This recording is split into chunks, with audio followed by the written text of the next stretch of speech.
Cuando triunfan los liberales en la guerra de reforma, los conservadores acudieron al extranjero a buscar auxilio para su causa. Es decir, incapaces de ganar por la vía electoral o por la fuerza de las armas, un grupo de reaccionarios de nuestro país. ¿Por qué no pones el grabado donde están los que fueron a Miramar? Un grupo de reaccionarios de nuestro país apelaron al monarca francés Napoleón III y le ofrecieron el trono de México a Maximiliano de Habsburgo. Fue así como nos invadieron cerca de 30.000 soldados franceses del entonces ejército más poderoso del mundo. Ese enorme agravio hizo resurgir el más puro y leal heroísmo del pueblo de México, porque así se ha ido forjando nuestra historia. En esos momentos, en todas las regiones del país, en todas partes del territorio, se escuchaba la consigna de que no había término medio entre ser mexicano y traidor. O una u otra cosa. Mexicano o traidor. Es célebre el exhorto del general Ignacio Zaragoza previo a la batalla de Puebla del 5 de mayo de 1862 a los mexicanos que se preparaban para defender al país de los invasores franceses. Les decía Zaragoza: tenemos ante nosotros al mejor ejército del mundo, pero vamos a triunfar porque ustedes son los mejores hijos de la patria. Y así fue. Es también célebre un telegrama en el que Ignacio Zaragoza le informa al ministro de Guerra, el presidente Juárez. Cito: las armas nacionales se han cubierto de gloria. Miren, ahí están. Es que esto ayuda más, siempre. Las imágenes ayudan.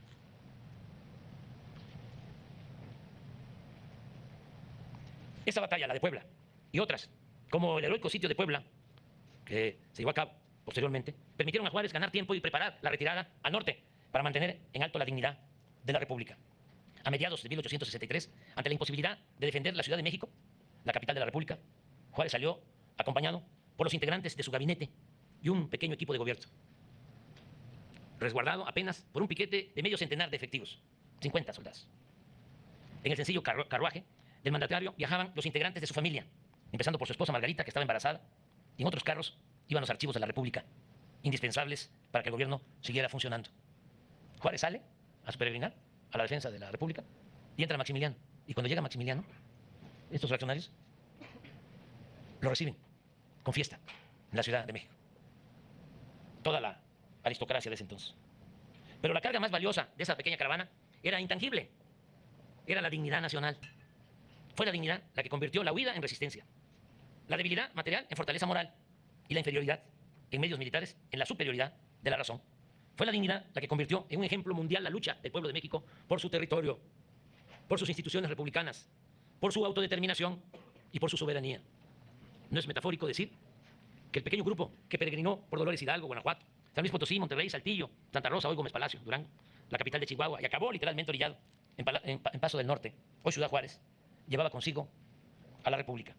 Todas las esperanzas de México las encarnaba un presidente indomable que ante traiciones, vacilaciones o propuestas de negociaciones indecorosas llegó a contestarle en una carta a Maximiliano lo siguiente: es dado al hombre, señor, atacar los derechos ajenos, apoderarse de sus bienes, atentar contra la vida de los que defienden su nacionalidad, hacer de sus virtudes un crimen y de los vicios propios una virtud. Pero hay una cosa, le decía a Maximiliano, hay una cosa que está fuera del alcance de la perversidad, y es el fallo tremendo de la historia. Ella nos juzgará. A la postre, el imperio acabó por derrumbarse, debido a diversos factores internos y externos. El más importante de ellos fue sin duda el tesón del gobierno juarista y la resistencia de la población mexicana en el terreno de las batallas. Un novelista francés, Georges de la Maré, reconocía que los partidarios de Juárez luchaban, lo cito textualmente, a la manera de las avispas que atacan, pican, echan a volar al primer movimiento de la víctima y vuelven una y otra vez. Es la guerra de guerrilla. Y pronosticaba el escritor en la época: mala guerra para los franceses. Pero del mismo modo, así como se luchó en cada región por defender a la patria, pesó que en el continente americano, estos son factores externos que siempre intervienen en estos procesos, el panorama previo a la invasión francesa también había cambiado, por suerte. Se interviene mucho en política, la suerte. En abril de 1865, el gobierno del presidente Abraham Lincoln logró la derrota definitiva de los esclavistas sureños y con ello ganó la guerra civil en la que había estado sumido Estados Unidos durante 4 años. Y no podíamos pasar por alto que aún en plena guerra, de secesión, Lincoln apoyó al gobierno de Benito Juárez en su lucha contra los invasores franceses. Dio refugio y protección a su familia y Abraham Lincoln negó el reconocimiento, el gobierno de Estados Unidos negó el reconocimiento al régimen imperial de Maximiliano. Pero esto es 1865, 1867. Antes, 20 años antes, en 1847, Lincoln era diputado y dio prueba de su grandeza moral al condenar la invasión de Estados Unidos a México, siendo diputado, en 1847. Y desde luego condenó el despojo de nuestro territorio. Lincoln criticó al presidente Polk de haber emprendido, con el apoyo de la Cámara de Representantes, una agresión injusta a nuestro país basada en mentiras. Cuando ese gran zarpazo, el representante entonces de Illinois, Lincoln, sufrió graves consecuencias políticas por su actuación, por su rectitud, por su honestidad. Lo acusó por Polk y sus partidarios de colaborar con un enemigo, con México. Lincoln perdió la elección al Senado y su partido en ese entonces, él pertenecía al Partido Republicano. Por eso hablo de que hay dos presidentes que debemos de recordar con afecto de Estados Unidos. Abraham Lincoln, que fue republicano, y Franklin Delano Roosevelt, demócrata, que fue el que respetó la decisión del general Cárdenas cuando se expropió el petróleo. Lincoln perdió la elección al Senado por esa represalia y su partido se quedó sin la mayoría en la Cámara de Representantes. Sin embargo, para fortuna nuestra, ya como presidente, Abraham Lincoln, 20 años después, desde los inicios de su mandato, recibió en su residencia al embajador mexicano Matías Romero, con quien acabaría forjando una cercana amistad.